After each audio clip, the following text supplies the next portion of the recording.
आप देख रहे हैं हॉरर हाई। तो चलिए आज की कहानी की शुरुआत करते हैं। माधोपुर नाम का एक गांव था। उस गांव में अजय और पार्वती नाम के पति पत्नी रहते थे। अजय सरकारी नौकरी करता था। एक दिन की बात है, गर्मी का समय था। अजय ऑफिस का काम खत्म करके रोज की तरह ऑफिस से घर वापस जा रहा था। रास्ते में एक बाजार पड़ता था, तो उसने सोचा कि घर जाते जाते कुछ सब्जी लेते चलूं। वहाँ उसे खूब ताजी ताजी मछली दिखाई दी और उसने मछली खरीद लिया। इसके अलावा और भी कुछ सामान लेने लगा। सामान लेते लेते उसे समय का पता ही नहीं चला। काफ़ी अंधेरा हो चुका था। घर थोड़ा दूर था, तो वो सोचा धीरे धीरे रास्ते से जाऊंगा तो काफ़ी रात हो जाएगी, इसलिए आज जंगल के रास्ते से जाता हूँ और मैं आज जल्दी पहुँच जाऊंगा। वह जंगल की ओर अपनी गाड़ी घुमा लिया। काफ़ी अंधेरा हो चुका था और अजय तेज गति से गाड़ी चला रहा था। थोड़ी देर बाद उसकी गाड़ी के सामने एक औरत आ गई और अजय झटके से ब्रेक मारते हुए गाड़ी को रोक दिया। अजय उस औरत को देखा। वो औरत बड़ी सी घूंघट डाल कर रखी थी और जोर जोर से रो रही थी।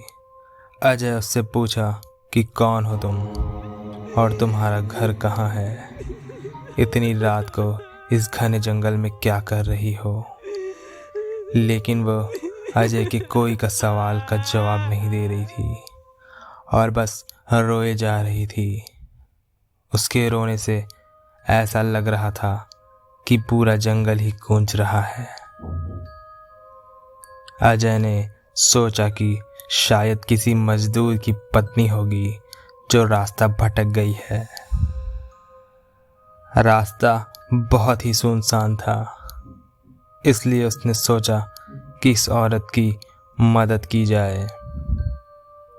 फिर अजय ने बोला कि तुम मेरे साथ मेरे घर चलो। सुबह होते ही मैं तुम्हें तुम्हारे घर पर छोड़ दूंगा। वो अजय के साथ घर चलने के लिए तैयार हो गई और गाड़ी के पीछे जाकर बैठ गई। रीति रिवाज के कारण उसने अपने सिर पर घूंघट डाल रखा था, जिसकी वजह से उसका चेहरा छुपा हुआ था। काफ़ी रात हो गई थी, तो घर पर अजय की पत्नी उसका इंतज़ार कर रही थी। जैसे ही घर के बाहर गाड़ी की आवाज़ सुनाई दी, वैसे ही पार्वती दौड़ कर आई। उसने अजय के साथ एक औरत को देखा तो अजय से पूछने लगी कि ये कौन है जो तुम्हारे साथ आई है। अजय ने सारी कहानी पार्वती को बताई। पार्वती की तबीयत थोड़ी खराब थी, इसलिए वो खाना नहीं बना पा रही थी। तो अजय ने बोला, तुम आराम करो, आज का खाना ये जो मेरे साथ औरत आई है यही बना देगी। लेकिन पार्वती को उस औरत पर शक हो गया था कि ये कौन सी औरत है जो मेरे घर पर आई है। उसे लगा कि ये कोई साधारण औरत तो नहीं लग रही है, शायद ये कोई चोर होगी जो चालाकी से घर का सामान चुराने आई है। पार्वती ने इसे अपना रसोई घर दिखाया और बोली, मौसम बहुत ख़राब हो रहा है, तुम जल्दी से खाना बना लो। इतना बोल के पार्वती अपने कमरे में चली गई और वो औरत बिना कुछ बोले रसोई में चली गई।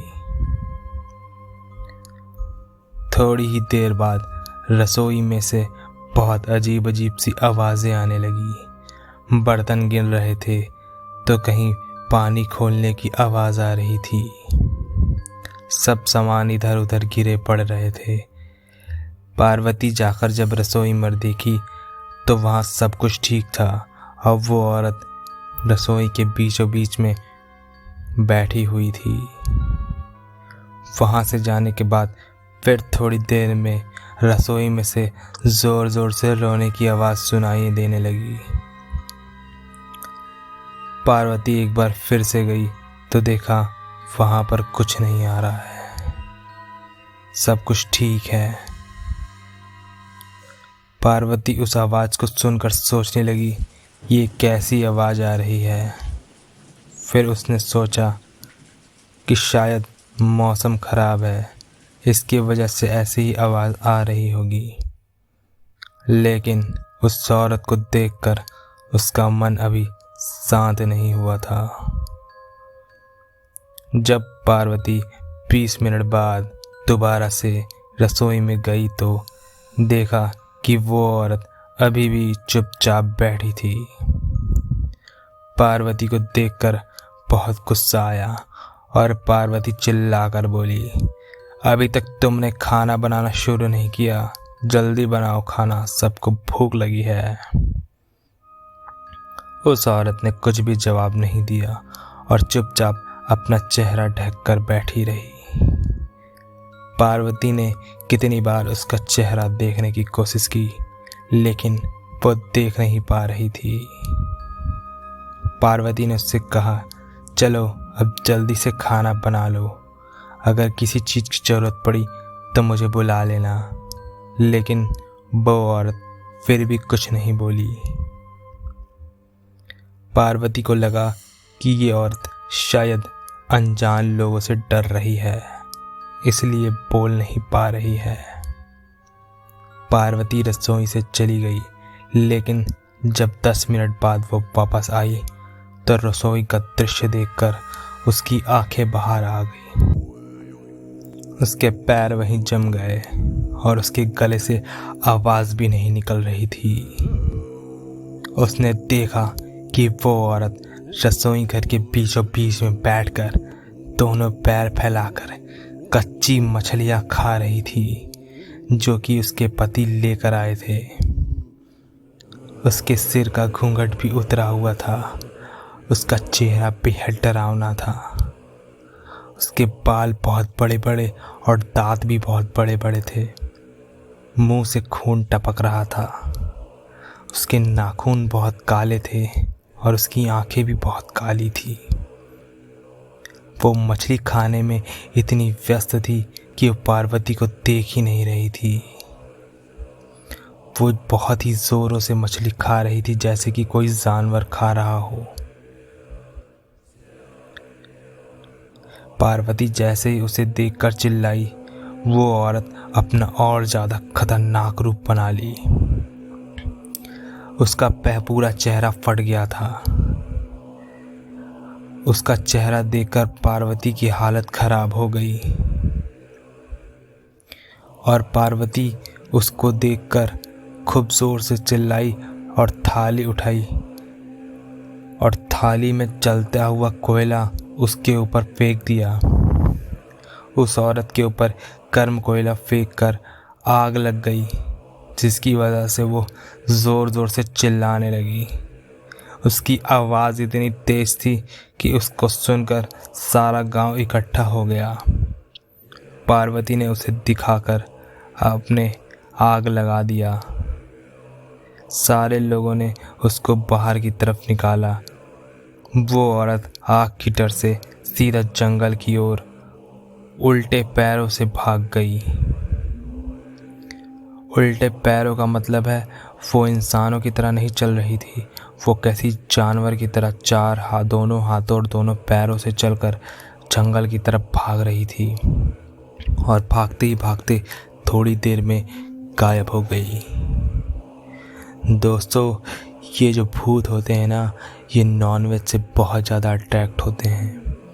कभी भी रात के समय नॉनवेज मछली या किसी भी ऐसी चीज़ जिसमें मांस या खून लगा हो, ये सब चीज़ें लेकर कभी भी सुनसानी रास्ते से नहीं जाना चाहिए।